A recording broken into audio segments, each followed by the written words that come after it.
There was a time when Martin and I worked as lifeguards, two quiet heroes of the water, both carrying that same unspoken wish to help, to save, to protect.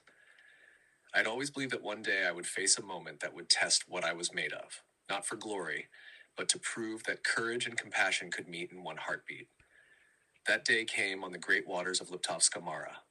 The wind rose suddenly, the sky turned steel gray, and the calm surface transformed into a wild, living force. We were out on our Zodiac rescue boat when the storm struck. Waves crashing, rain blinding, the sound of wind roaring through the valley. We started pulling people to safety one by one. Everything was going well until we saw a small rowing boat, a Veslika, struggling far out in the middle of the lake.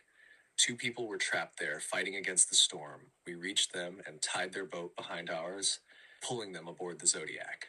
The woman was trembling, nearly unconscious from the cold. Then, as a great wave rolled over us, the engine drowned. Silence, no power, no control. We called for help by radio. Within minutes, the sound of a helicopter from Poprad echoed through the storm, that deep, vibrating thunder of rotor blades slicing the mist. But no one around had ever coordinated with a rescue helicopter before. The first attempt failed. The pilot misunderstood the signals and almost caused chaos near the beach. Finally, he turned and came for us. The air was wild. Rain lashed at our faces as the helicopter hovered above, lowering a rescuer on a cable. He swung violently in the wind. I reached out to grab him, and in that instant a flash of light struck through us both.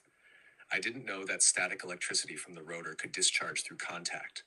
All I remember is his hand, the sudden brilliance, and then nothing. I blacked out. The rescuer too fell limp on the line. When I awoke, the world was noise and light. The helicopter pulled the rescuer back up. They had to retreat. The storm raged on. We drifted helplessly until, after some time, the helicopter returned with another man lowered from the sky. This time they managed to attach a line. The two people we had saved were lifted first, rising like angels through the rain. But the helicopter kept pulling, and behind us the heavy Veslika filled with water, sinking deeper. The pull grew unbearable. The rope tightened, our boat creaked, and suddenly, crack, the rope snapped, tearing part of our Zodiac apart. Martin reacted in that instant. He pushed me flat onto the floor of the boat just as the wave hit. The flash returned, brighter than lightning, and everything went white again. When I opened my eyes, the helicopter was gone, flying away with the rescued pair.